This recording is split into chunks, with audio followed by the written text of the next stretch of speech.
तो प्रोबेबिलिटी का पहला क्लास स्टार्ट कर रहे हैं आज। इसमें कुछ डेफिनेशन वगैरह नोट करवाएंगे।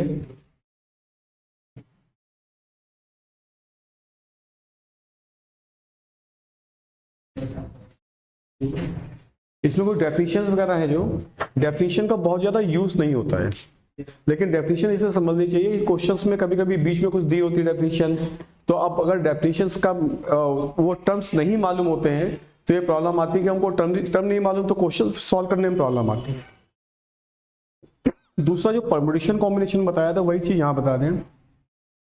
थ्योरी जरूर बताएंगे यहाँ पर, लेकिन बेसिकली तुमको क्वेश्चंस के ऊपर, प्रैक्टिस के ऊपर डिपेंड है कहीं के। मतलब प्रोबेबिलिटी थ्योरी यहाँ पूरी थ्योरी करेंगे, लेकिन जब तक प्रैक्टिस नहीं करोगे प्रोबेबिलिटी क्वेश्चन नहीं आएंगे। पूरे मैथमेटिक्स का रूल यही है, लेकिन परम्यूटेशन कॉम्बिनेशन और प्रोबेबिलिटी का खास तौर से रूल है कि जब तक तुम क्वेश्चंस नहीं करोगे, जब तक थ्योरी से कोई भी, थ्योरी तो थोड़ी हेल्प मिलती है, मतलब क्वेश्चन को समझने में हेल्प मिलती है, लेकिन क्वेश्चन सॉल्व होगा इसके लिए प्रैक्टिस की जरूरत पड़ती है कहीं तो कुछ डेफिनेशन पहले लिखवाना है। पहले लिखो रैंडम एक्सपेरिमेंट।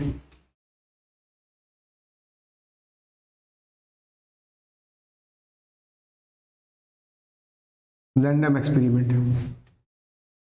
नोट करो इसमें।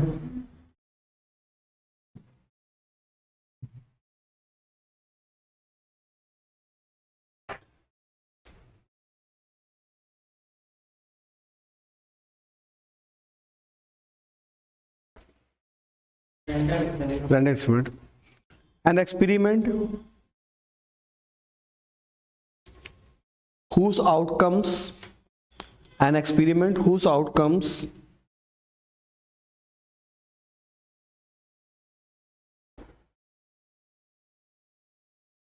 cannot be predicted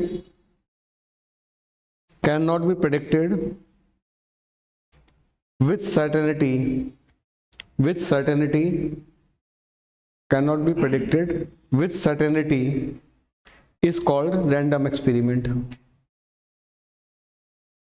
is called random experiment. हाँ, रैंडम एक्सपेरिमेंट का मतलब ये होता है कि जितनी भी पॉसिबिलिटीज हैं हमको सब मालूम है, लेकिन एग्जैक्टली क्या होने वाला है ये नहीं मालूम। जैसे किसी कॉइन को टॉस करेंगे तो एक कंफर्म मालूम है कि हेड आएगा या टेल आएगा, लेकिन जब तक हम उसको परफॉर्म नहीं करेंगे, जब तक हमें नहीं मालूम पड़ेगा हेड आया टेल आया। ऐसे किसी डाइस को थ्रो करेंगे तो ये हमको कंफर्म मालूम है कि 1 2 3 4 5 6 में कुछ ना कुछ आएगा, लेकिन जब तक परफॉर्म नहीं करेंगे, जब तक क्या आ रहा है ये नहीं मालूम, इसलिए इसको रैंडम एक्सपेरिमेंट बोलते हैं। बहुत ज्यादा इसका यूज नहीं होता है। जैसे किसी क्वेश्चन में लिख दिया रैंडम एक्सपेरिमेंट, किसी में नहीं लिखा तो इसका मतलब नहीं कि वो रैंडम एक्सपेरिमेंट नहीं है। क्वेश्चन को फ्रेम करते वक्त कभी लिख दिया जाता, कभी नहीं लिखा जाता कहीं। Next, sample space. Sample space, this set of all possible outcomes, this set of all possible outcomes is called sample space. This set of all possible outcomes is called sample space. जैसे coin के case में sample space क्या हो जाएगा, h, t, head and tail. Dice के case में sample space क्या हो जाएगा, 1 2 3 4 5 6।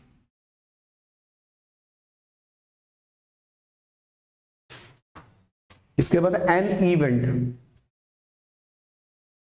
Event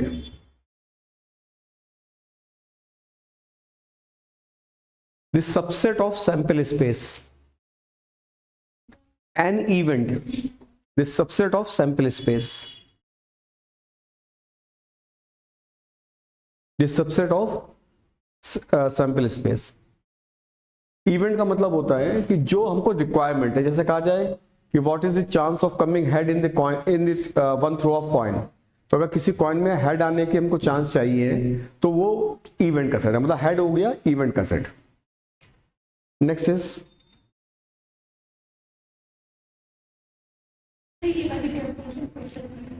an event is a subset of sample space.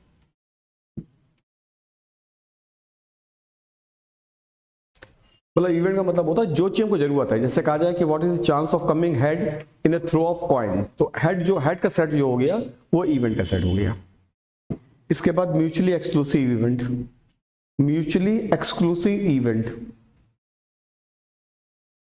This set of event is said to be mutually exclusive. This set of event is said to be mutually exclusive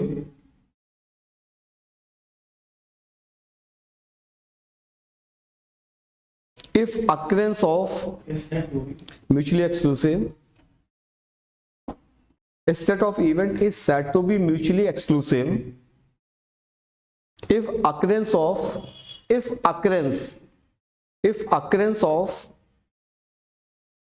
one of them precludes one of them precludes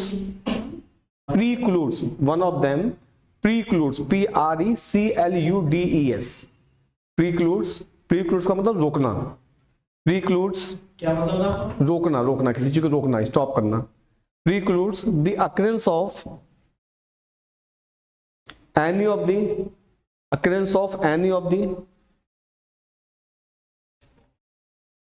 the remaining events, occurrence of any of the remaining events।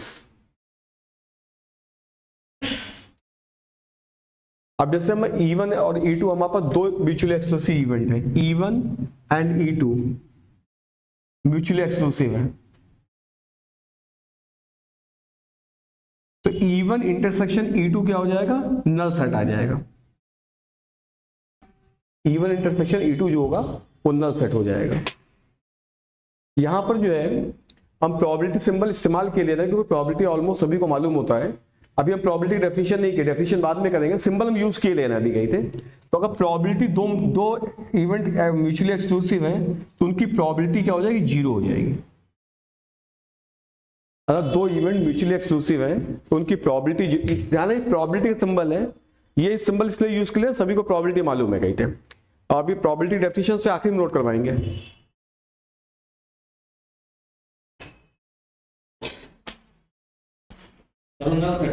हाँ null set मतलब event का set नल हो जाएगा और probability 0 हो जाएगी। इसका equally likely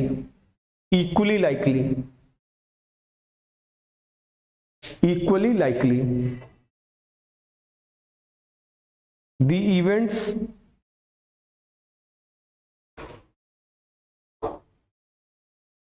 are said to be equally likely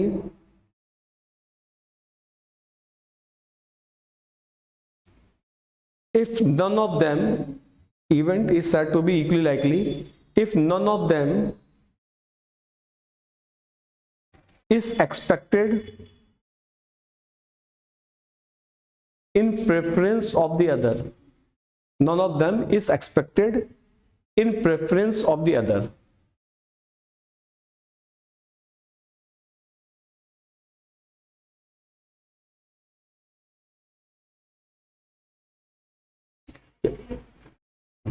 simple equally likely मतलब बराबर chance.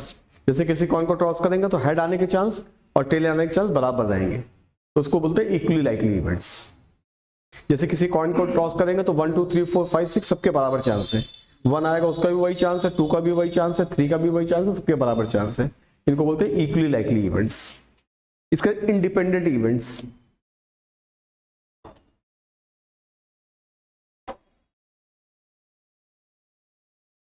two events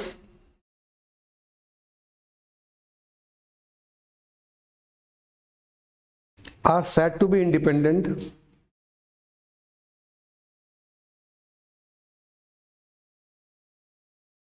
if the occurrence of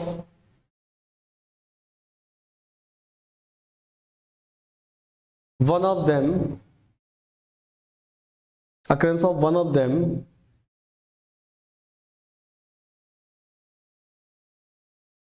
does not depend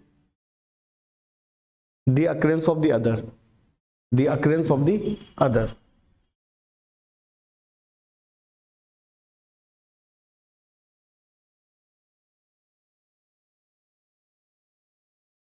मतलब इसका ये होता है कि इंडिपेंडेंट इवेंट का मतलब एक दूसरे के ऊपर डिपेंड नहीं है। जैसे दो कॉइन टॉस करेंगे, तो किसी में हेड आ रहा है, किसी में टेल आ रहा है। पहले वाले में हेड आया है तो दूसरे कॉइन से मतलब नहीं, दूसरे कॉइन में टेल आया है तो पहले वाले कॉइन से मतलब। अगर हम 3, 4, 5 जितनी भी डाइस थ्रो करते हैं तो कोई भी डाइस में क्या नंबर आ रहा है उसको दूसरे से मतलब नहीं है। अगर एक डाइस में 2 डाइस फेंकी, 2 डाइस में पहली वाले में 1 आ रहा है या 2 आ रहा है तो दूसरे से मतलब नहीं पहले में क्या आया है। अगर एक डाइस को 2 बार फेंकेंगे तो भी डिपेंड नहीं करता। जैसे पहली बार डाइस को फेंका उसमें 5 आया, फिर दूसरी बार डाइस को फेंका तो उसमें पहले से मतलब नहीं 5 आया कि 4 आया। अगर 5 फिर से आना होगा फिर से 5 आ जाएगा। तो इनको बोलते हैं इंडिपेंडेंट इवेंट।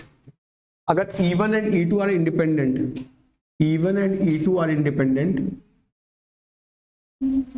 तो इसमें क्या होता है, probability of E1 intersection E2, नहीं, probability of E1 into probability of E2।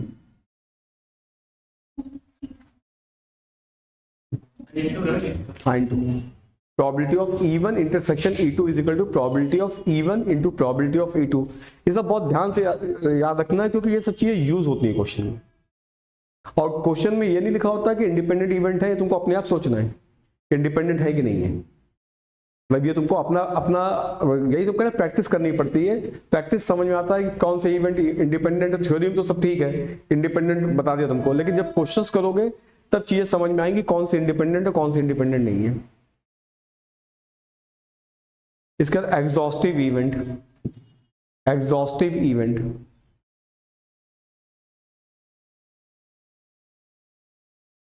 Exhaustive event, a set of event, a set of event is said to be exhaustive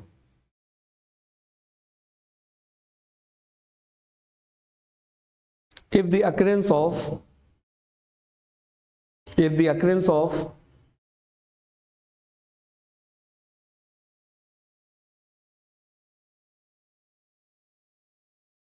if the occurrence of event is one of them।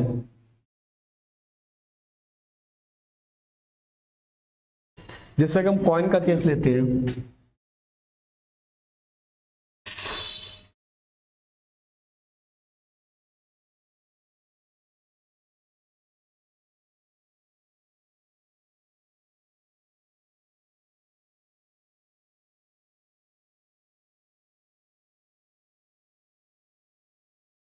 जैसे ये लेते हैं, तो अगर इन सबका union करेंगे तो क्या आ जाएगा, सैंपल स्पेस आ जाएगा। मतलब इसमें जो भी कॉइन को हम जो भी डाइस को थ्रो करेंगे तो डाइस में कोई ना कोई सेट तो आएगा ही आएगा। तो यानी कि union of all this event set is a subset. Exhaustive event तब होता है जब यूनियन ऑफ ऑल दी जो जितने भी इवेंट के सेट हैं उनका यूनियन जो है वो एस के बराबर यानी सैंपल स्पेस के बराबर। और अगर एग्जॉस्टिव इवेंट नहीं होगी तो आप प्रोबेबिलिटी क्या होगी उसकी, प्रोबेबिलिटी 0 भी हो सकती है।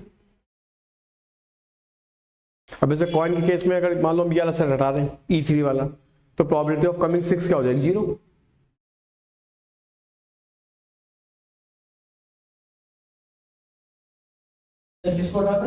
मतलब E3 वाला सेट हटा दें और 6 की प्रोबेबिलिटी पूछो, 6 फाइन आई नहीं।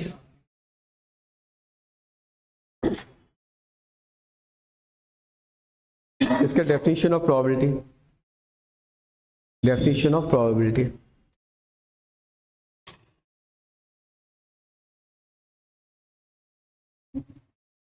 if event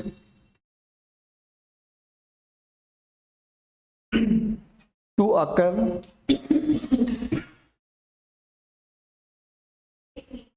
if event E लिख लो, event E to occur, E to occur in the ratio of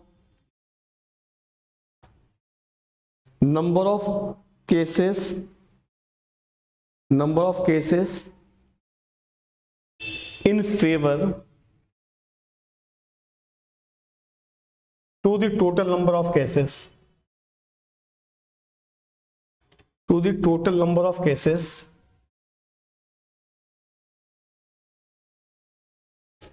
is probability of E is equal to m upon n. M is favorable cases,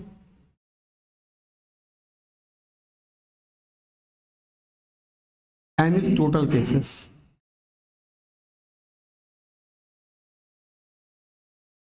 favourable outcome total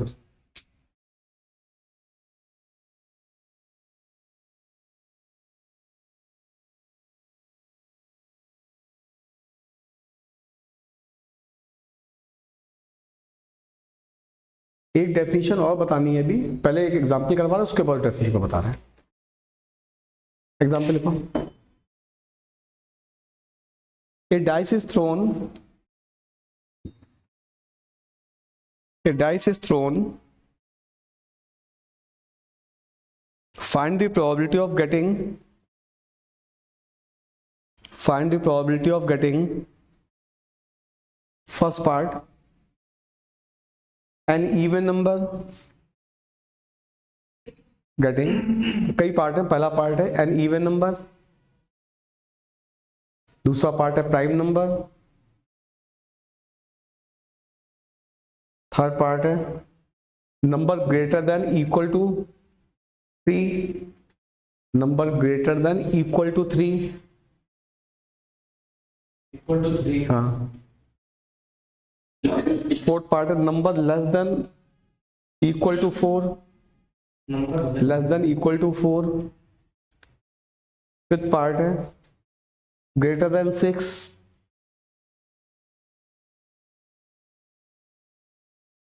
sixth part है less than equal to 6, less than equal to 6,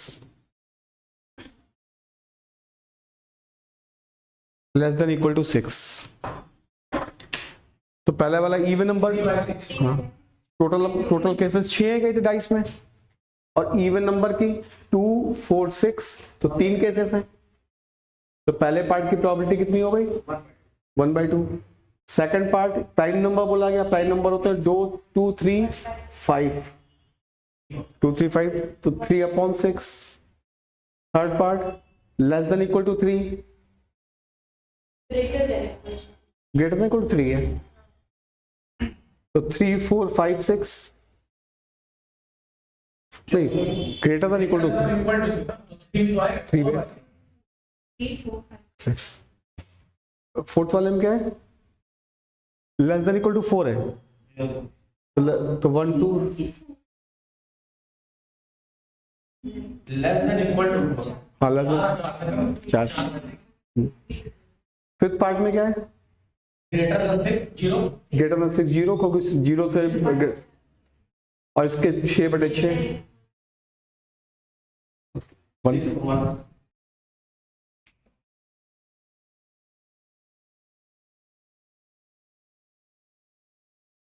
next question लिखो।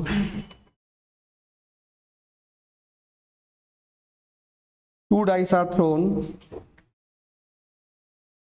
Two dice are thrown. Are thrown. इसमें भी कई part हैं। पहला even number as a sum. Two dice are thrown. First part even number as the sum. As the sum. Second part sum as the prime number. Sum as the prime number. Third, a total of at least 10. A total of at least 10. Fourth part, a doublet of even number. A doublet of even number. Fifth part, a multiple of 2 in one dice. Multiple of 2 in one dice and multiple of 3 in the second dice.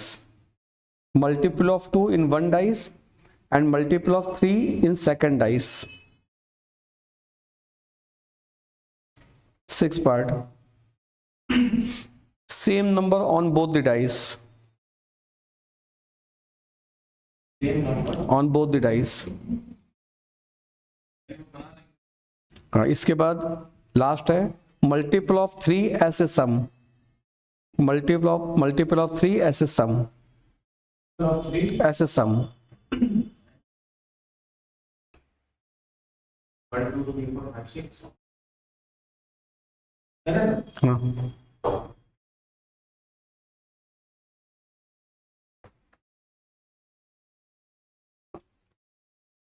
तो वो इसके लिए एक काम पहले बता दे रहे हैं, बाद में जब क्वेश्चन जो आएगा उसी को करोगे। अभी जब हमको कई सारे पार्ट करने हैं तो इसके लिए सबका बना लो पहले।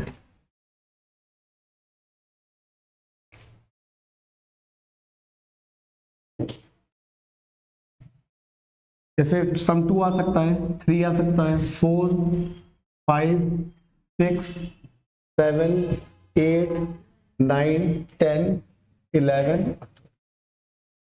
2 का सम कैसे आएगा? 1 + 1, फिर 1 + 2, 2 + 1, फिर 1 + 3, 2 + 2, 3 + 1, फिर 1 + 4, 2 + 3, 3 + 2, 4 + 1, ये 1 + 5, 2 + 4, 3 + 3, 4 + 2, 5 + 1, फिर 1 + 6, 2 + 5, 3 + 4, 4 + 3, 5 + 2, 6 + 1, फिर 2 + 6, 3 + 5, 4 + 4, 5 + 3, 3 + 6, just 7 plus 1 4 + 5, 5 + 4, 6 + 3, फिर 4 + 6, 5 + 5, 6 + 4, फिर 5 + 6, 6 + 5 और 6 +।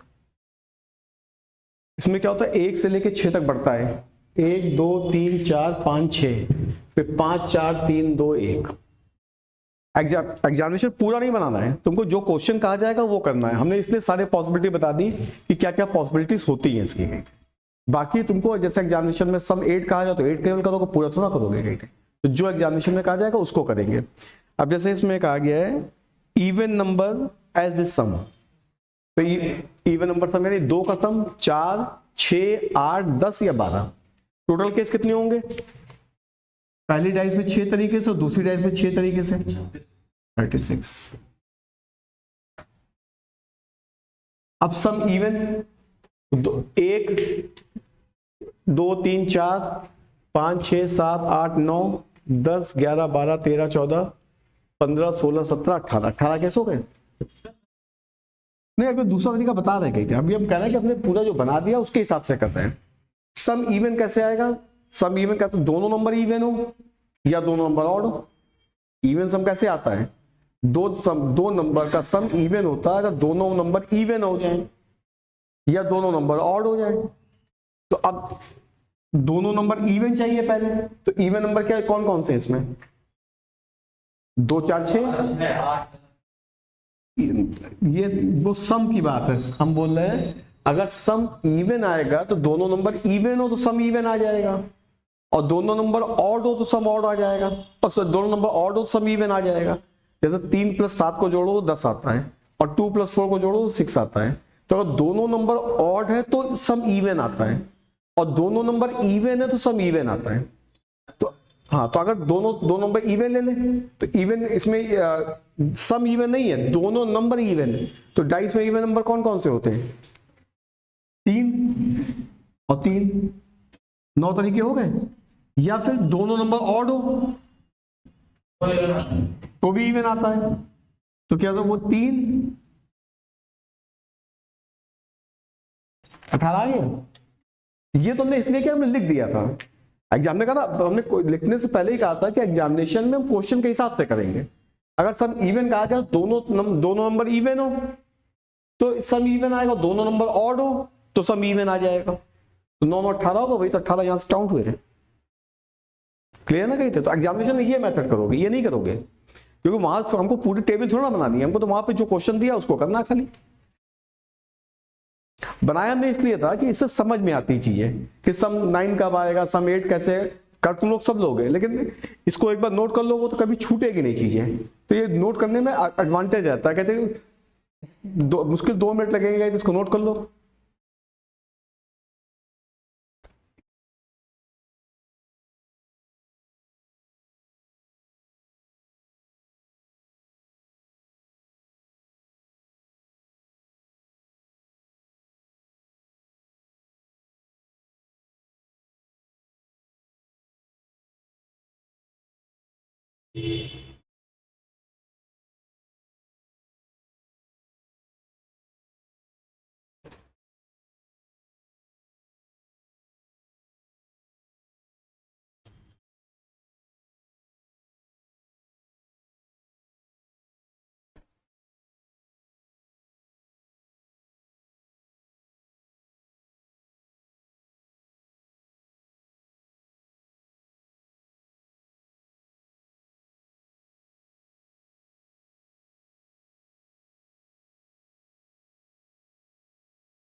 सेकंड वाले का 15/36।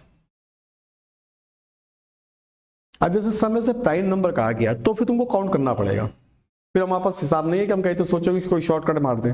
अब सम ऑफ प्राइम नंबर कौन कौन से हुए? 2, 3, 5, 7, 11।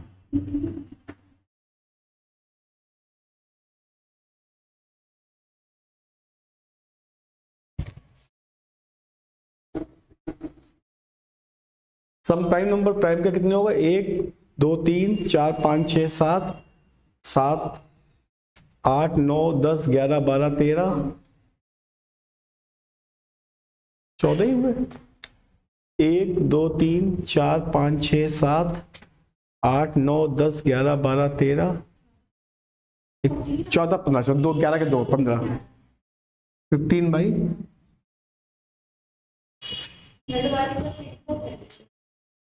इसका 6/36 तो नहीं रहा है,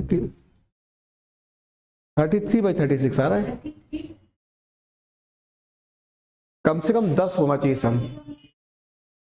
हाँ नहीं, कम से कम 10, तो कम से कम 10 होना चाहिए। 10 या 11 या 12, हाँ तो गलत लिखा है इसमें आंसर। 10 कम से कम एटलीस्ट कम से कम 10 होना चाहिए। 10 हो या 11 हो या 12 हो। 10 के कितने? 3, 11 के 2 और 6। 6/30। कम से कम 6 आने, कम से कम सम जो है वो 10 आए, तो 10 या 11।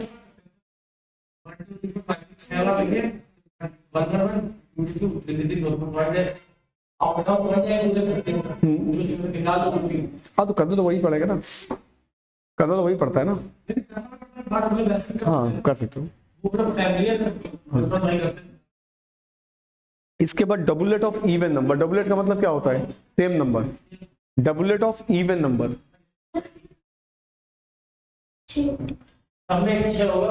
डबुलेट ऑफ इवन नंबर, तो एक 2 2 हो जाए, एक 3 3, नहीं तो डबुलेट ऑफ इवन नंबर 4 4 और 6 6।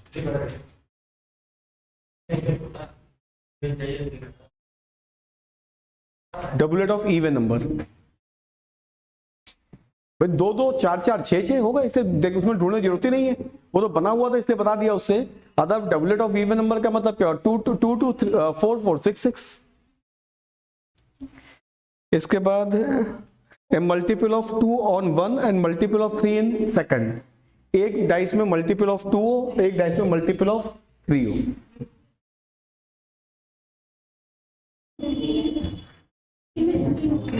Multiple of 2, multiple of 3।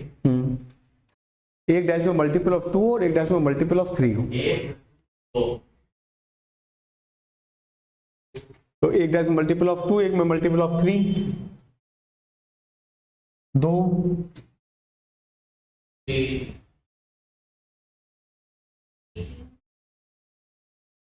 एक में 2 का मल्टीपल, एक में 3 का मल्टीपल। 2 और 6, 3 और 6, 6 और 4 6, 6 6, तो 4 और 6 तो 8 10 11, 11 हो गए।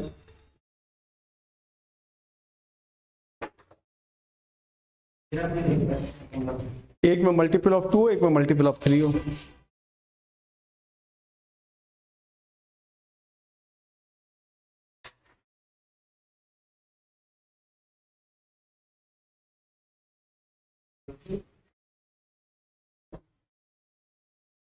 इसके अंदर same number on both the dice.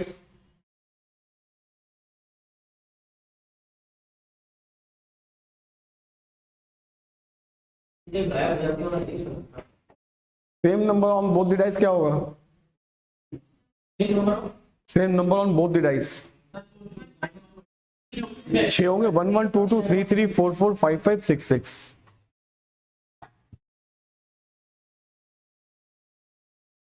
अगर क्वेश्चन है डबुलेट तो भी 6/36।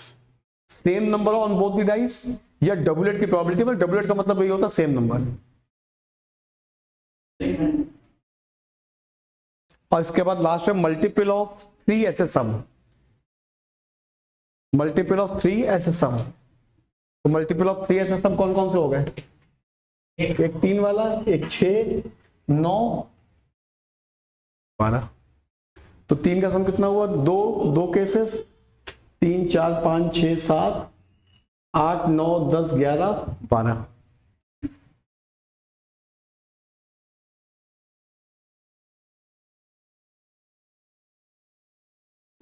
12/36।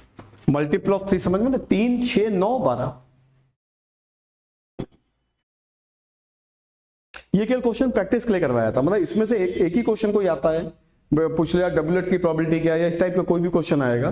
जैसे एग्जामिनेशन में क्वेश्चन डबलेट का सीधे नहीं आया था, एग्जामिनेशन में डबलेट का क्वेश्चन आया था बाइनोमियल डिस्ट्रीब्यूशन को मिला के। जैसे कहते हैं 3 डाइस को टॉस किया जा रहा है तो उसमें कम से कम 2 डबलेट आएंगे, इस बात की क्या प्रोबेबिलिटी है। तो इस टाइप के क्वेश्चंस एग्जामिनेशन में आते हैं कहीं पे। हाँ, इसके बाद एक थ्योरी पार्ट बीच में बता रहे हैं, वो हमने पहले इसलिए बताया था कि प्रोबेबिलिटी के 2 क्वेश्चन करने जा रहे थे। इसके अब थ्योरी पार्ट कर रहे हैं, इसके अब फिर एग्जाम्पल्स ही करेंगे।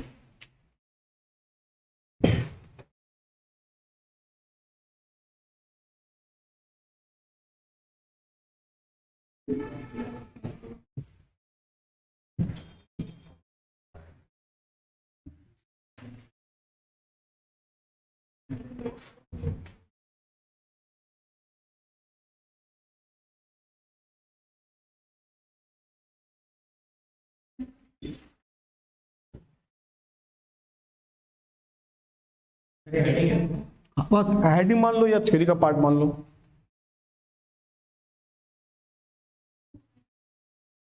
ध्यान समझना, odds in favour of A is m/n। मतलब ये इसका कोई बहुत ज्यादा ऐसा इंपॉर्टेंस नहीं लगा, क्वेश्चन में लिखा होता है। तो odds in favour of A is m/n। तो जो यहां पे लिखा होता है, ये जो ऑड्स लिखा हुआ है, अगर फेवर बोला गया तो फेवर के साथ ये पहला वाला आ जाएगा टर्म। मतलब जो लिखा होता ऑड्स इन फेवर ऑफ ए, तो फेवर ए के फेवर में m लोग हैं, ऐसा समझना कि m के फेवर में m पर्सन्स हैं, m के अगेंस्ट ए के फेवर में m पर्सन्स हैं और ए के अगेंस्ट में n लोग हैं। फिर से रिपीट कर रहे हैं, फेवर वाला जो है, जो रेशियो दिया होता है उसके पहले के साथ जाता है। तो ए के पक्ष में m लोग और ए के विपक्ष में n लोग, तो प्रोबेबिलिटी ऑफ ए क्या हो जाएगी? प्रोबेबिलिटी ऑफ ए बताओ क्या होगी?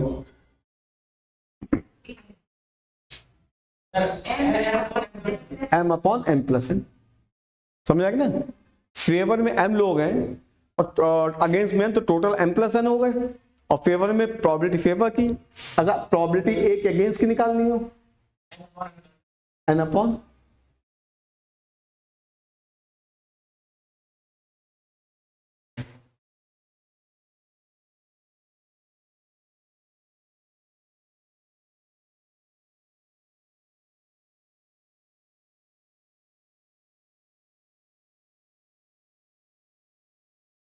अगर ये दिया हो ऑड्स अगेंस्ट ऑफ बी इस पीस टू क्यू,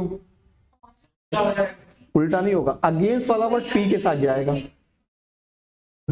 जो वर्ड यहां लिखा होता है वो पहले रेशियो के साथ जाता है, तो प्रोबेबिलिटी ऑफ बी क्या हो जाएगी, सोच के बताना। हाँ, क्यू अपॉन, हाँ उल्टा मतलब जो पहला जो यहां लिखा होता है वो पहले के साथ जाता है। तो आप बी के अगेंस्ट में कितने लोग हैं, पी लोग, और फेवर में कितने, क्यू। आप प्रोबेबिलिटी ऑफ बी पूछा गया है तो बी के पक्ष का लिखा है ना, तो बी का पक्ष कितने लोगों के साथ है, क्यू, और टोटल कितने, पी प्लस क्यू। तो मतलब ये एक लिखने का प्रोबेबिलिटी का तरीका होता है, बहुत ज्यादा मतलब कुछ नहीं है इन सब चीजों का, लेकिन क्वेश्चन में अगर लिखा हुआ तुमको आना चाहिए।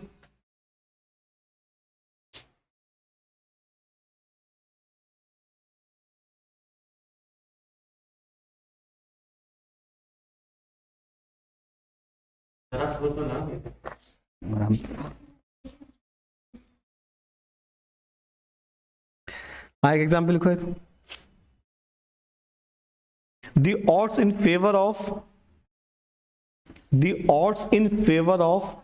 हाँ क्वेश्चन है, the odds in favor of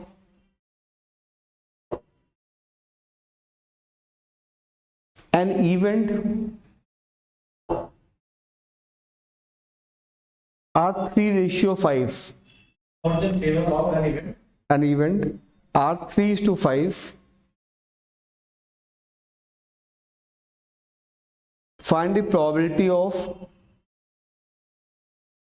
occurrence of the event. Find the probability of occurrence of the event.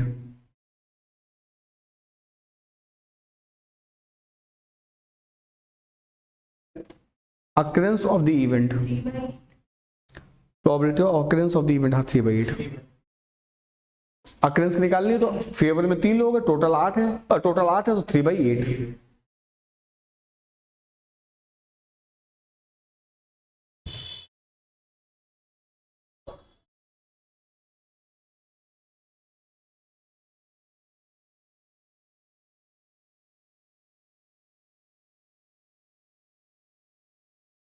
Next question. A card is drawn from ordinary pack of an ordinary pack of 52 cards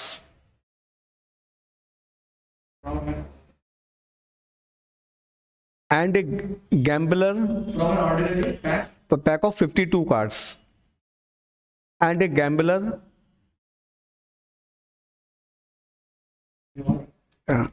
bets that it is a spade or an ace. What is it? Is spade or an ace. What odd against of winning? What odd against of winning? What odds against of winning? What odds? हाँ, what odds against of winning?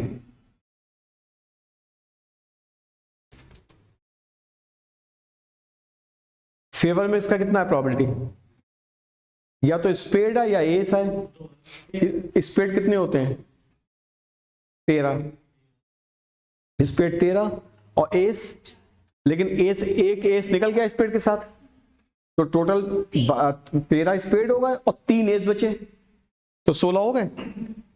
ये हमने probability में पाया सब। तो probability favour की कितनी हो गई,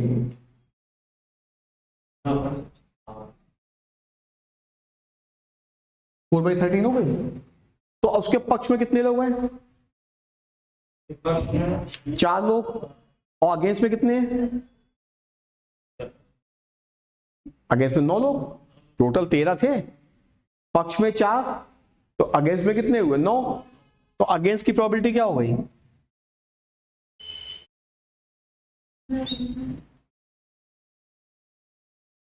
प्रोबेबिलिटी ऑफ विनिंग उसकी कितनी है, 4/13। तो चाहो तो 1 माइनस करके प्रोबेबिलिटी ऑफ अगेंस्ट निकाल लो। और अगर भाई प्रोबेबिलिटी ऑफ विनिंग 4/13 तो उसके पक्ष में 4 लोग, विपक्ष में 13, तो 9:4 करिए। क्लियर होगा ना ये कहते हैं।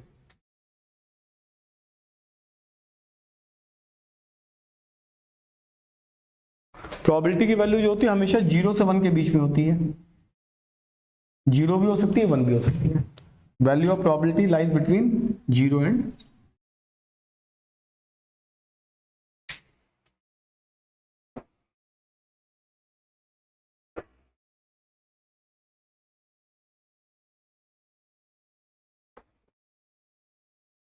नेक्स्ट एग्जाम्पल लिखो।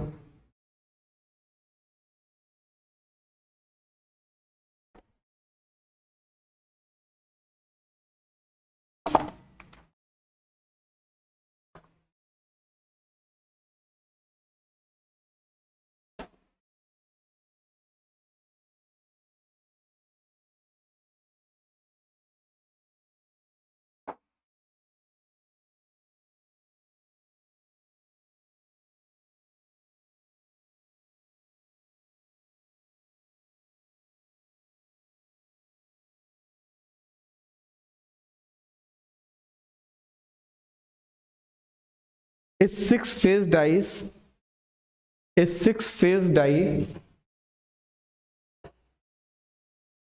is biased, BIASED biased, हाँ अनफेयर मतलब निष्पक्ष नहीं है, biased. It is three times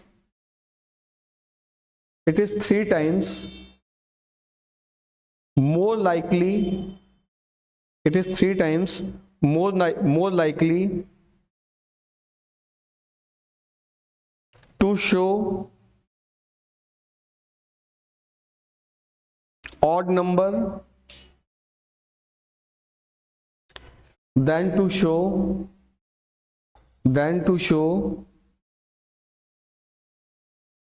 even number.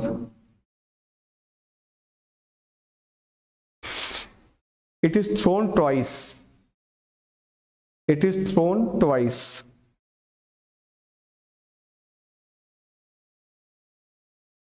Find the probability that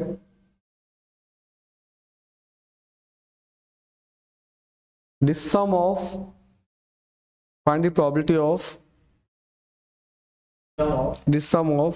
two number is even. The sum of two number is even. Full stop, complete.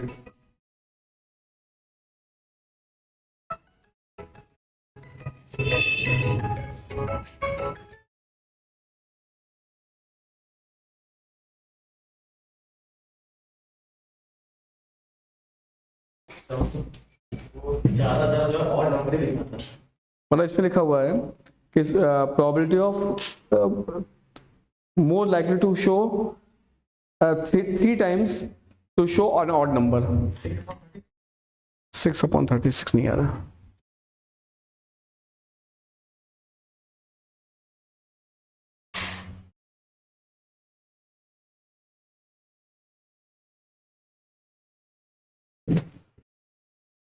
अब इसमें क्या है, अगर इवन नंबर की प्रोबेबिलिटी हम p मान लें, ऑड की कितनी हो जाएगी 3p।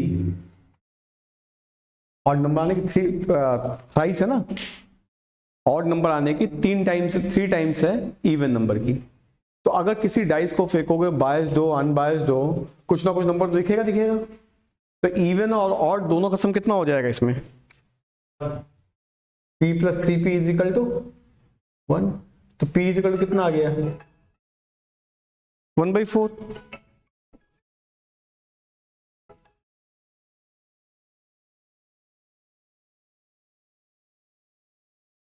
अब इसमें बोला गया है कि डाइस को 2 बार फेंका जा रहा है। Find the probability that sum of two number is even. तो डाइस को 2 बार, तो sum of 2 number is even. तो इवन कब आता है, दोनों इवन हो या दोनों ऑड हो। इवन पे सम इवन आएगा, या फिर ऑड पर। तो इवन की प्रोबेबिलिटी कितनी थी, p और ऑड की तो 10p² आ गया।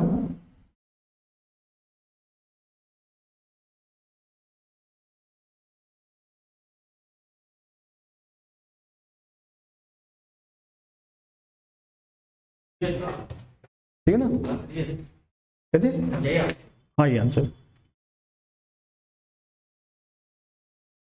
समझ गया ना क्वेश्चन को। अनबायस्ड डाई है तो बायस्ड डाई है, तो बायस्ड डाई में बोला गया कि ऑड नंबर आने की प्रोबेबिलिटी 3 टाइम्स है। तो इवन की मानो, अगर ऑड की मान लो तो p/3 करना पड़ेगा उसको।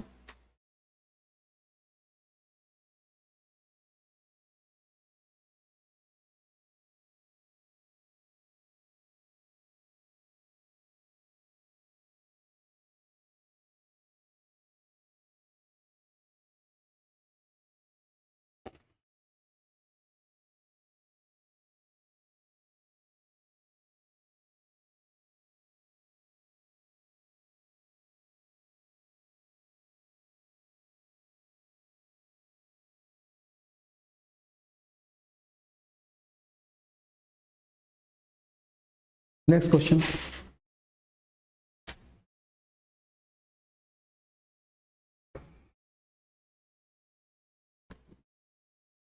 ए speak truth in 70% case.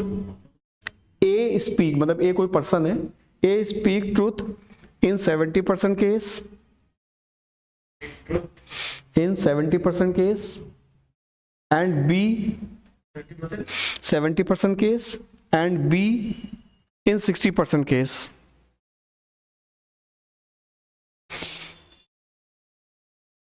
Full stop. In what percentage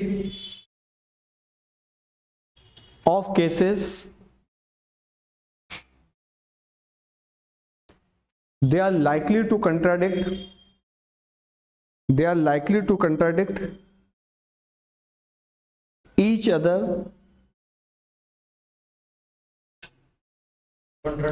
contradict each other in stating the same fact, in stating the same fact?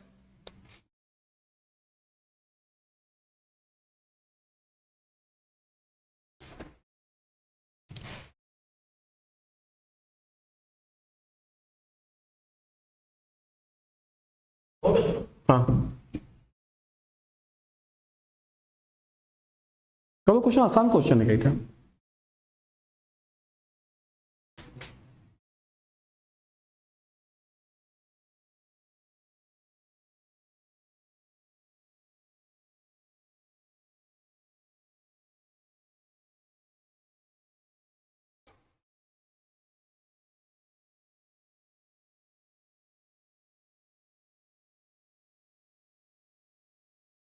अब इसमें एक 70% केस में सही करेक्ट बोल रहा है, तो प्रोबेबिलिटी ऑफ ए ट्रूथ कितनी हो गई? 70/100। परसेंटेज में बताना तो 100 से मल्टीप्लाई कर दो, तो 30%। देखते हैं, देखते हैं आंसर।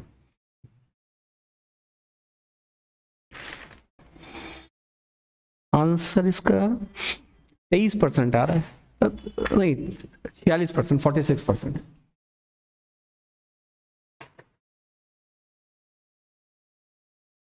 और P सही नहीं बोलना, इस बात की प्रोबेबिलिटी हो गई 30/, B की कितनी है?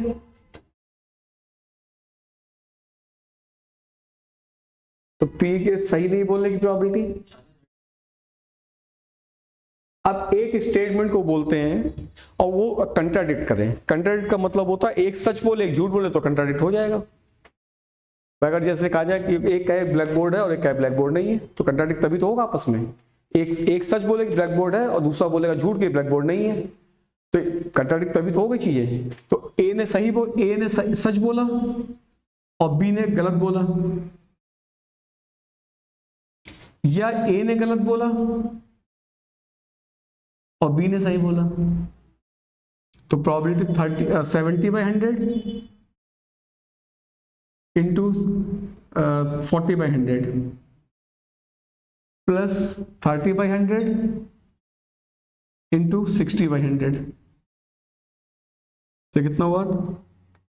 28 प्लस 18/100। 2 जीरो कैंसिल हो जाएंगे, तो 46/100। परसेंटेज में फाइंड आउट करना है 46%।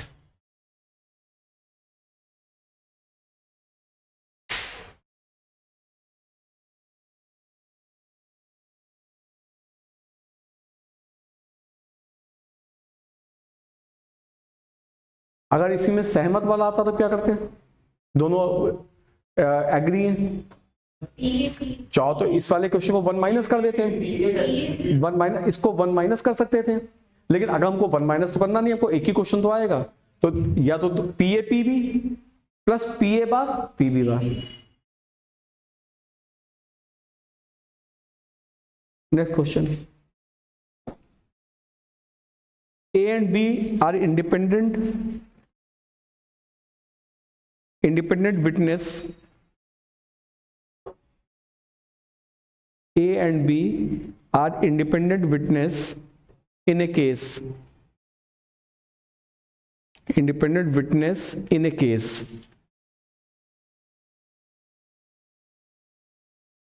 The chance that A speak truth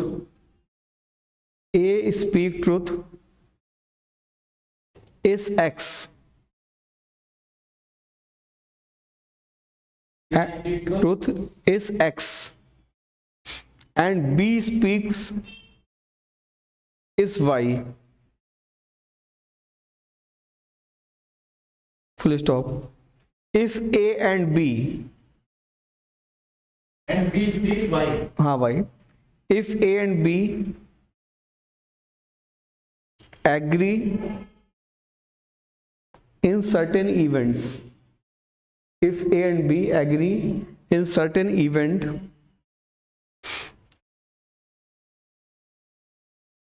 the probability that statement is true, the probability that the statement is true, हाँ complete.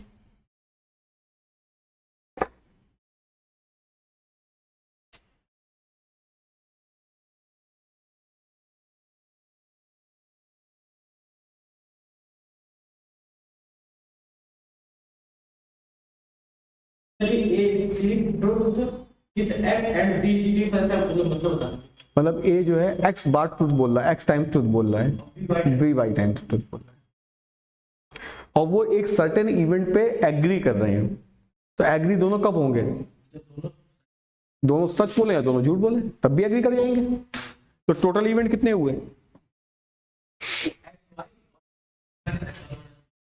टोटल होगा एक्स वाई प्लस,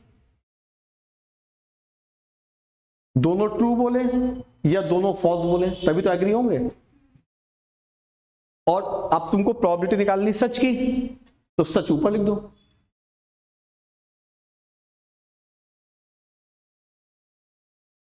दोनों सच बोले या दोनों झूठ बोले तो टोटल केस एग्री के हो गए। अब इस बात की प्रोबेबिलिटी फाइंड आउट करनी है कि वो सच बोल रहे हैं, तो सच ही ऊपर लिख दो, x y upon x y plus 1 minus x into 1 minus y. समझ आया ना क्वेश्चन ये वाला? Next question,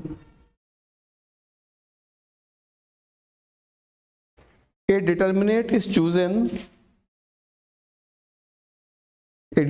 is chosen at random from the set of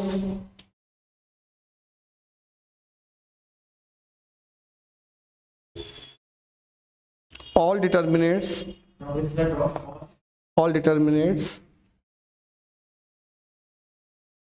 of order 2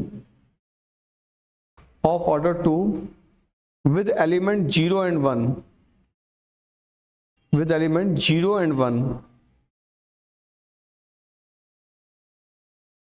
find the probability that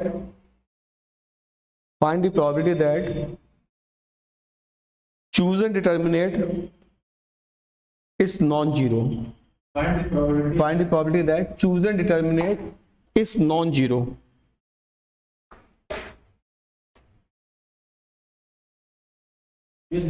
हाँ non-zero. हाँ, A choose the determinant is non zero.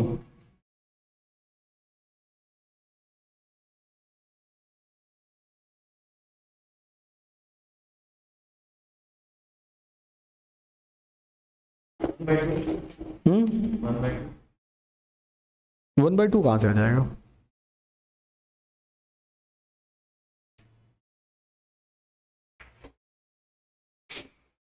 तो इसमें करना पड़ता है, ये कोई इसका कोई तरीका बहुत नहीं होता, इसको पूरा बनाना पड़ता है। लेकिन 2/2 का ही क्वेश्चन नॉर्मली दिया जाता है, जिससे कहते हैं करने में तुम लोग को चीजें समझ में आ जाए या उसको बना सको। अब 2/2 का डिटरमिनेंट्स है, 2/2 का है। अब 2/2 के डिटरमिनेंट में 0 1 से बनना है, 0 1। तो ए को बनने कितने तरीके हुए?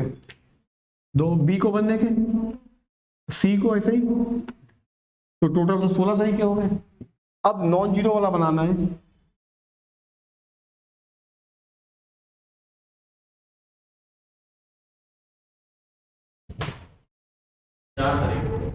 नहीं, और भी बनेंगे।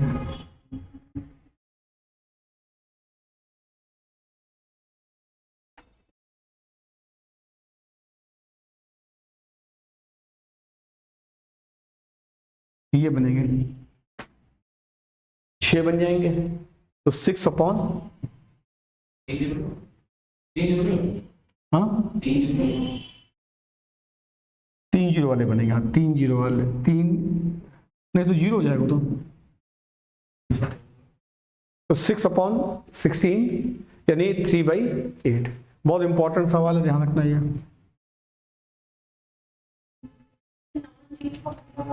या तो नेगेटिव हो या, हाँ वैल्यू नॉन जीरो है।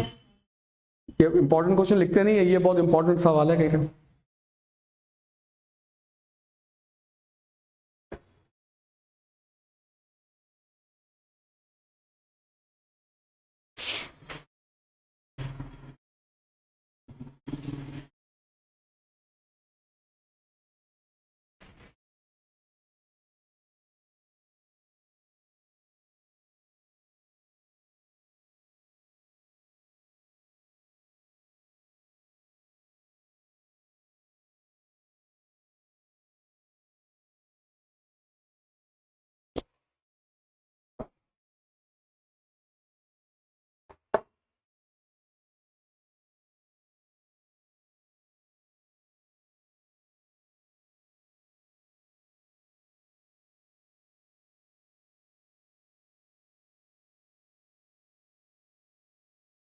Next question. 3 houses are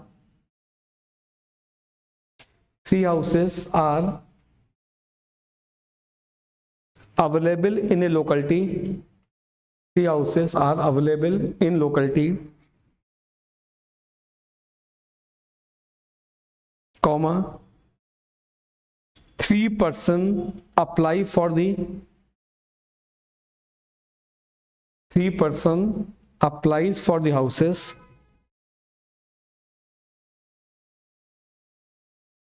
full stop. Each applies for one house, each applies for one house without consulting the other, without consulting the other. Find the probability that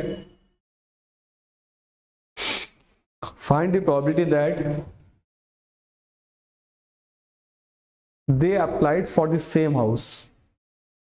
Find the probability that they applied for the same house.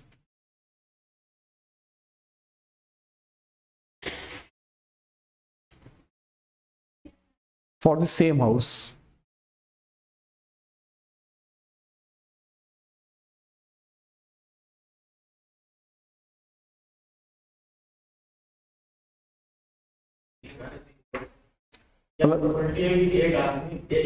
हमने, हाँ 3 लोग एक ही घर के लिए apply करें। हमने इस टाइप का क्वेश्चन परम्यूटेशन में कराया था। पहला पर्सन कितने तरीके से अप्लाई कर सकता है? दूसरा वो भी 3 तरीके से ना, independent, without consulting the other, that means they are independent. तो पहला वेक्टर 3 तरीके से अप्लाई कर सकता है, दूसरे वाले ने पूछा नहीं किसी से, उसके भी 3 ही तरीके होगा अप्लाई करने के। तो 3 और तीसरे के भी 3, और तीनों अप्लाई सेम हाउस के लिए करें। तो पहला वाला हाउस नंबर 1 के लिए अप्लाई करें, दूसरा भी हाउस 1 के लिए, तीसरा भी हाउस 1 के लिए। तो एक तरीका हो गया, कोई ट्रिपलेट डबलेट टाइप का हो गया, ट्रिपलेट हो गया। दूसरा हाउस 2 के लिए अप्लाई करें, पहला भी हाउस 2 के लिए, दूसरा भी हाउस 2 के लिए, तीसरा भी हाउस 2 के लिए। तीनों हाउस 1 के लिए अप्लाई करें या तीनों हाउस 2 के लिए। कितने हो गए? 3 भाई। समझ आ गया ना? हाउस नंबर वही जैसे भी डाइस का डबलेट वाला कराया था, उसी में ये ट्रिपलेट वाला हो गया।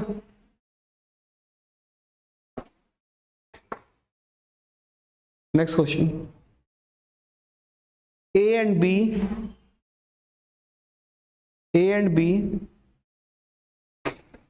play a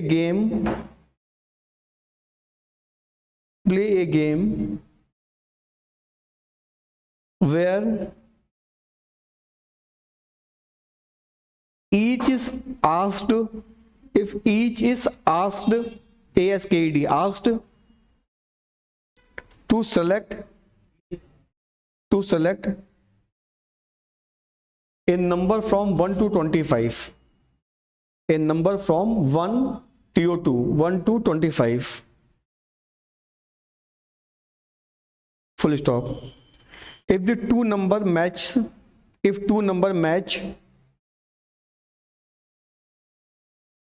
both of them win a prize.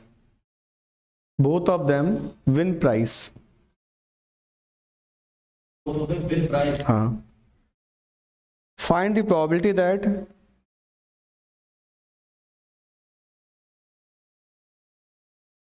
they will not win the prize.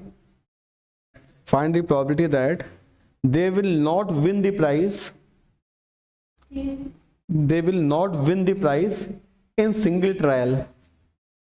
They will not win the prize in single trial.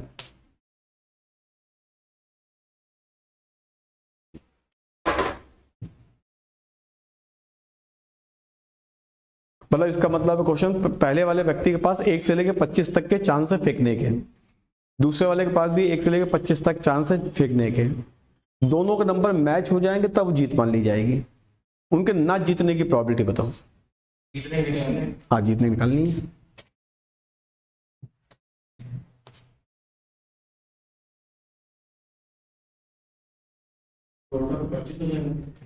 Total पहले वाला कितने तरीके से थ्रो कर सकता है? 25 तरीके से, और दूसरा भी 25 तरीके से। अब दोनों का मैच कैसे होंगे?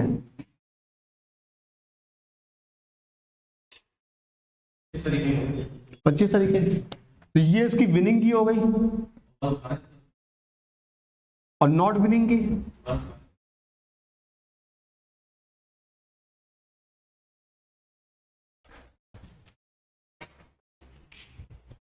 पच्चीस कट गया।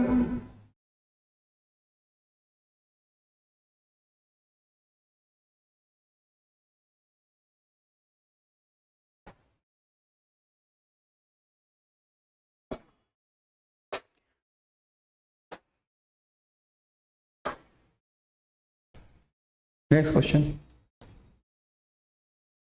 A card is drawn from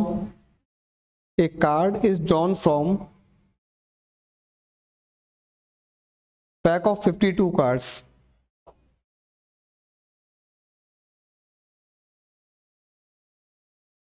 Find the probability that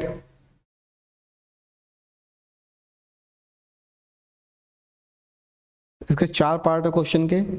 पहला पार्ट एन एस, दूसरा पार्ट रेड कार्ड, तीसरा पार्ट आइदर रेड और किंग, तीसरा पार्ट, चौथा part red and king. Third part में रेड और किंग है और फोर्थ पार्ट में रेड एंड किंग है। 13 और एस 4, 4 को तो पहला 4/52, दूसरे वाले में रेड कार्ड, रेड 26 होते हैं, 26, रेड 26 होते हैं, तो 26/52, और तीसरे पार्ट में रेड हो या किंग हो, हाँ तो रेड और किंग, रेड रेड कितने होते हैं 26, और किंग कितने बचे, 2 बचे ना, 2 रेड किंग तो निकल गए, तो टोटल कितने हो 26 + 2 28, 28/52। क्लियर होगा ना ये कह रहे। अब रेड भी हो किंग भी हो तो 2 ही होते हैं खाली, तो 2/52 प्लस 2/52 2। नहीं वो तो एक ही साथ निकाले जा रहे हैं ना, ऐसे जोड़ लेकर 26 रेड और 2 किंग बचे 28, 28/52, और लास्ट वाले में 2/52, रेड भी है और किंग भी है, तो 2 ही किंग होते हैं रेड के। Next question, out of 100 student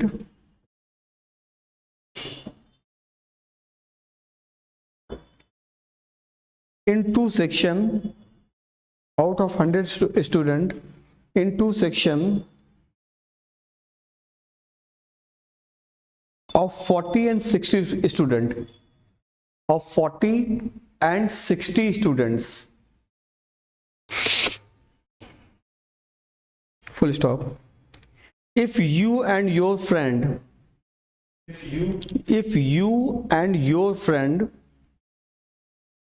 among the 100 students find the probability that both in the same section, second part, both in the different section, both in the same section, both in the different section,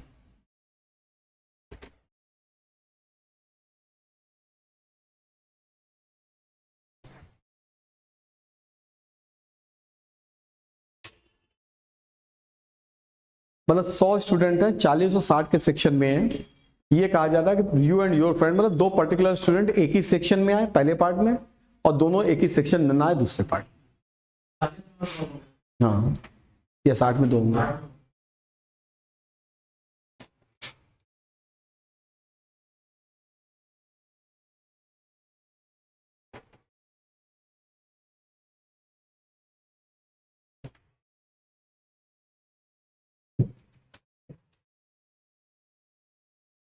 तो ऐसे मान लो कि इस class के इस कमरे के बाहर 100 लोग खड़े हुए हैं, और इस कमरे को 2 सेक्शन में डिवाइड कर दिया गया है, एक में 40 स्टूडेंट हैं और एक में 40 सीटें, एक में 60 सीटें हैं, बाहर 100 लोग खड़े हुए हैं। यू एंड योर फ्रेंड मतलब 2 पर्टिकुलर स्टूडेंट हो गए। यू एंड योर फ्रेंड लिखने का मतलब होता है कि 2 पर्टिकुलर स्टूडेंट्स। अब 2 पर्टिकुलर स्टूडेंट्स को बुला के सेक्शन ए और सेक्शन बी है,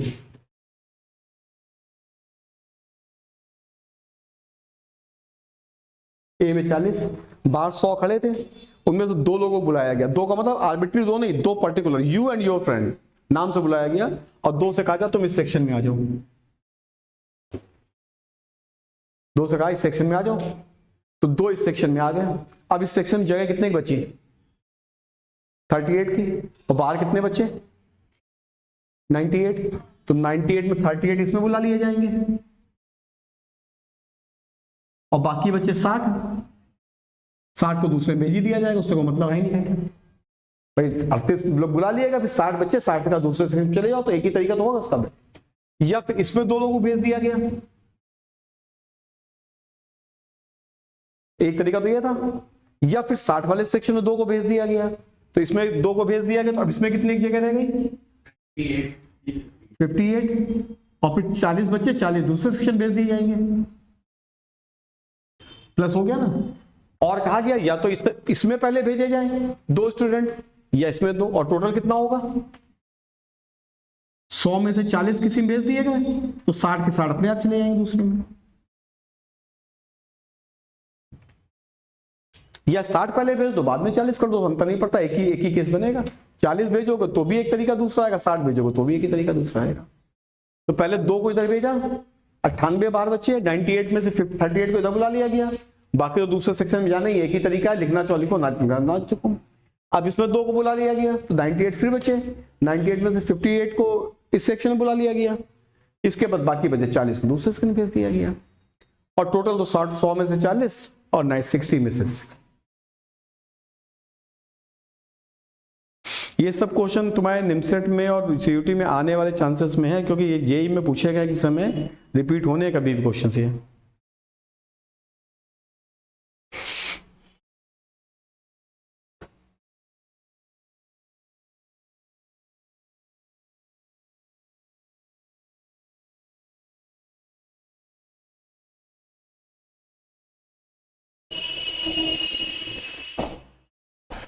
next question,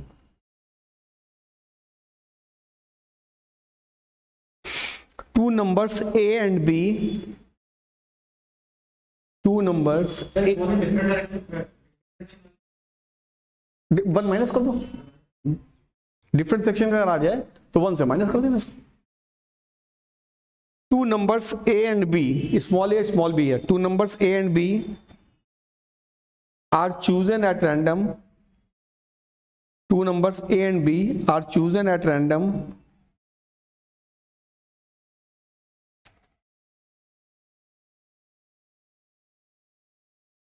from the 30 natural number, from the 30 natural number 30,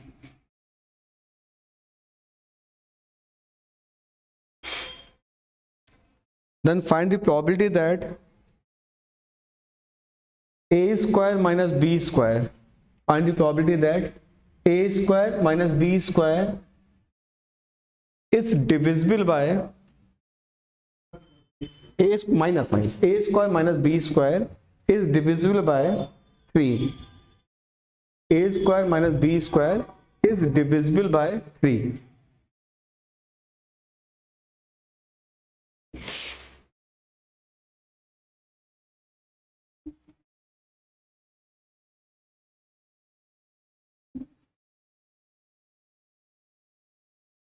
तो ये स्पेशल टाइप के क्वेश्चन होते हैं, इसमें कहते हैं जब तक तुमको इन चीज़ों को मालूम नहीं है उसको निकालना बहुत मुश्किल होता है। कहते हैं a square minus b square is divisible by 3। A square minus b square 3 से डिविजिबल तभी होता है जब ए और बी दोनों 3 के मल्टीपल हों या दोनों 3 के मल्टीपल ना हो।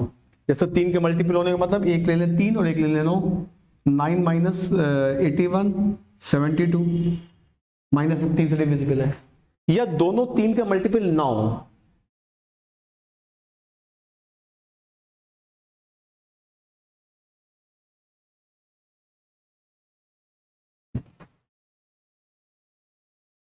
मतलब ये तो थोड़ा सा ऐसा ही है, हमने इसलिए क्वेश्चन स्पेशली करवा देते हैं कि अगर इस टाइप के क्वेश्चन हो तो तुमको पहले से आइडिया हो कुछ, क्योंकि ये वहां पर एकदम से दिमाग में क्विक नहीं स्ट्राइक करेगा कि कैसे किया जाए। तो ए स्क्वायर माइनस बी स्क्वायर 3 से डिविजिबल तभी होते हैं जब दोनों 3 के मल्टीपल हों या दोनों 3 के मल्टीपल ना हो। तो टोटल तरीके कितने हुए ए और बी के चूज करने के? 2 नंबर चूज करने 30 में से, कोई भी चूज कर ले। ए और बी चूज करने, 30 नंबर है, 3 में 2 कोई भी नंबर निकाल लो। अब अगर दोनों हमारे पास probability a square minus b square को 3 से डिविजिबल करना है, तो ये संभावना तभी है जब दोनों 3 के मल्टीपल आए या दोनों 3 के मल्टीपल ना आए। दोनों 3 के टोटल 1 से 30 तक में 3 के मल्टीपल कितने होते हैं? 10 में से 2 ले या फिर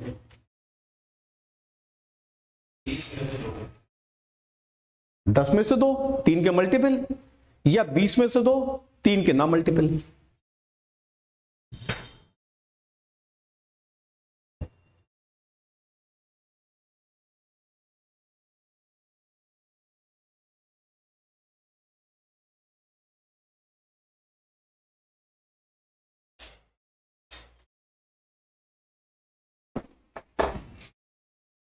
ध्यान रखना ये क्वेश्चन, मतलब ये स्पेशल टाइप का क्वेश्चन है, इनमें कोई सोचोगे मैं वहां इंस्टेंट कर लेंगे, इंस्टेंट नहीं समझ में आएगा कुछ कहते हैं।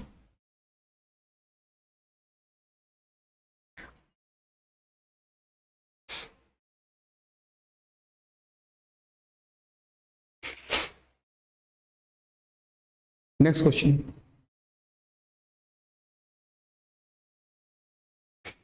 a 5-digit number, a 5-digit number is formed by the digit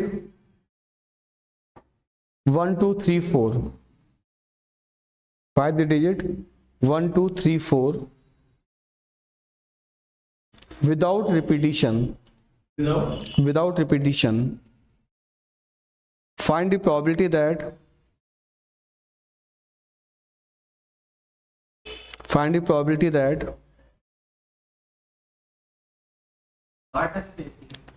नहीं, एक ही है, find the probability that it is divisible by 4, it is divisible by 4.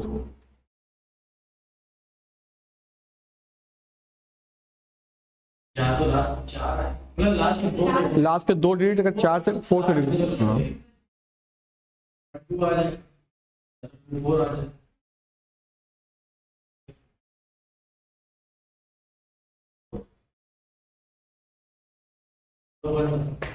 1 2 बनाना पड़ता है, लिखना पड़ेगा, ऐसा नहीं होगा कहीं कहीं। ये हमने परमुटेशन कॉम्बिनेशन में भी करवाया था क्वेश्चन, सेम क्वेश्चन।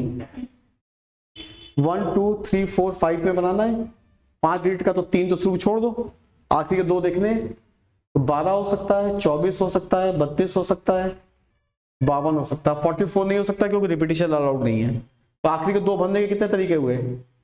4, 2 नंबर निकल गए, इसके 3, इसके 2, इसके 1, 24 तरीके टोटल हो गए।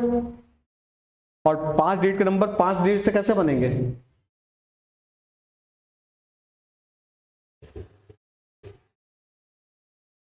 पांच डिजिट का नंबर 5 नंबर कैसे बनेगा?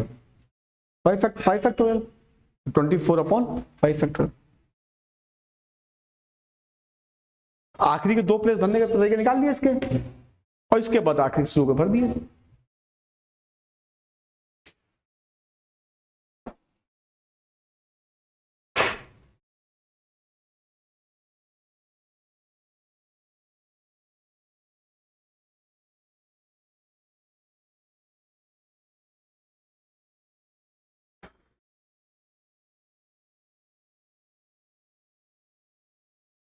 Next question.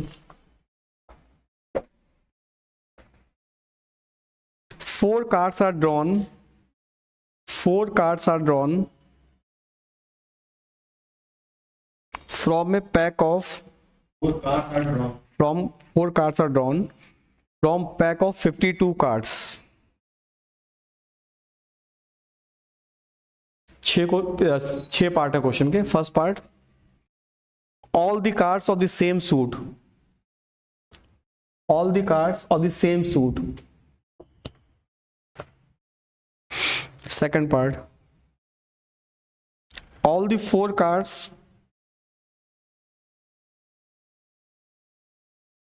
of the same number.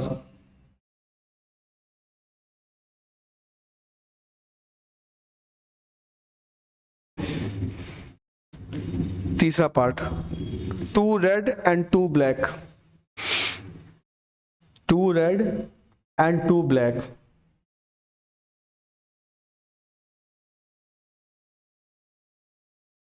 इसका fourth part, 1 card from each suit, 1 card from each suit, each suit. Fifth part, all the cards of the same color.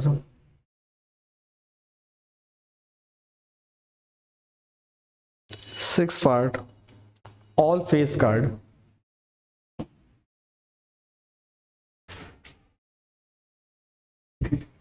Same suit के suit के 4 suit होते हैं, 4 suit होते हैं, 13 के, तो 4 into 13C4 4 into 13C4, ठीक है। Upon power. देखो इसको करने का तरीका हम बता दे रहे हैं पहले, मतलब तुमने किया आंसर सही है।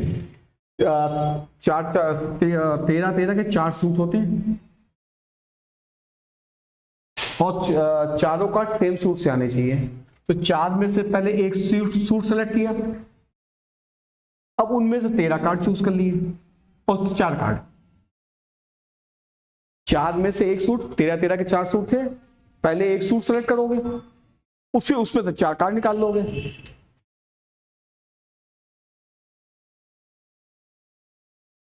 तो वो नहीं लगता 4 into 30। हाँ वो तुमने 4 into 30 4 तुमने सही किया था, लेकिन तरीका ये है करने का। 4 हाँ 4 में से एक चूज करेंगे, इसके बाद उसमें 13 में से 4 निकालेंगे। इसके बाद है all the card of the same denomination, same number या सेम डिनोमिनेशन। नहीं सब क्वेश्चन तुम समझिए नहीं। सेम डिनोमिनेशन का मतलब सेम मूल्य के, एक ही वैल्यू के। 1 1 1 के 4 होते हैं, एक स्पेड का, एक क्लब का, एक हार्ट का, एक डायमंड का। 2 2 नहीं, अच्छे और खराब से मतलब नहीं है, कहीं थे नंबर तो ऐसे ही होते हैं ना। सेम डिनोमिनेशन मतलब वैल्यू सेम होनी चाहिए। या फिर क्या हुआ, 13। तो अब इसमें से तुम्हारे पास क्या हो, सेम डिनोमिनेशन मतलब 1 डिनोमिनेशन के 4 कार्ड हैं, 2 डिनोमिनेशन के 4 कार्ड हैं, 3 वैल्यू के 4 कार्ड हैं। तो टोटल हमको एक ही वैल्यू के सारे चारों कार्ड लेने हैं। तो इन 13 में से पहले एक चूज कर लें। into 40। और इसके बाद 40। फिर समझाना है इसको। सेम डिनोमिनेशन, डिनोमिनेशन में कितने कार्ड हैं, 13 कार्ड डिनोमिनेशन के हैं। तो 13 कार्ड में से एक पूरा सेट उठाएंगे तभी तो सेम आएंगे कहीं थे। तो 13 में से एक सेट उठा लिया पूरा, वो 4 का सेट है, तो उसका एक तरीका लिख लो, चाहे 4 में से चारों लिख दो कहीं थे। अब इसके बाद 2 of the 2 red and 2 black, तो ये तो सिंपल है। 26 red, 26 black.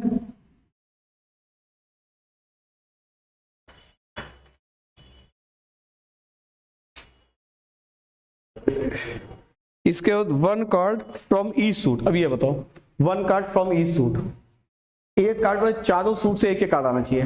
1 card from E suit 4 into 13 0।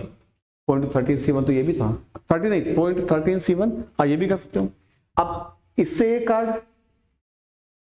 या फिर इससे एक कार्ड, या फिर इससे। और का मतलब प्लस होता है बीच में, सर और का मतलब क्या? प्लस।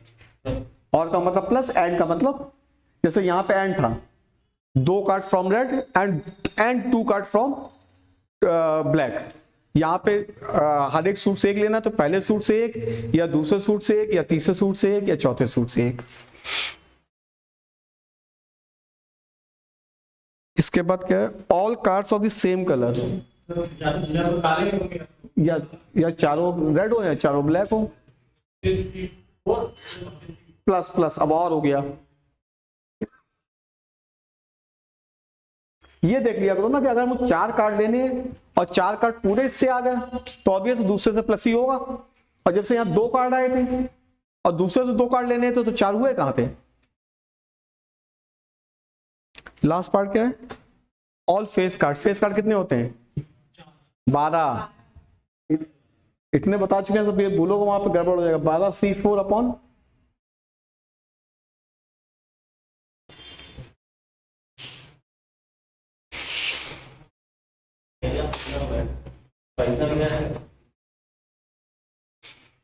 तो ये अभी क्लास यहीं पे कंप्लीट करना। आज बहुत बेसिक क्वेश्चन करवाए हमने कहीं थे। इसके बाद नेक्स्ट क्लास में इसके थोड़ा सा आगे वाले वर्जन में जाएंगे, वो भी सब बेसिक ही होते हैं, लेकिन आज वाले बेसिक करवा के कंप्लीट करना है। नेक्स्ट क्लास अब आगे करेंगे।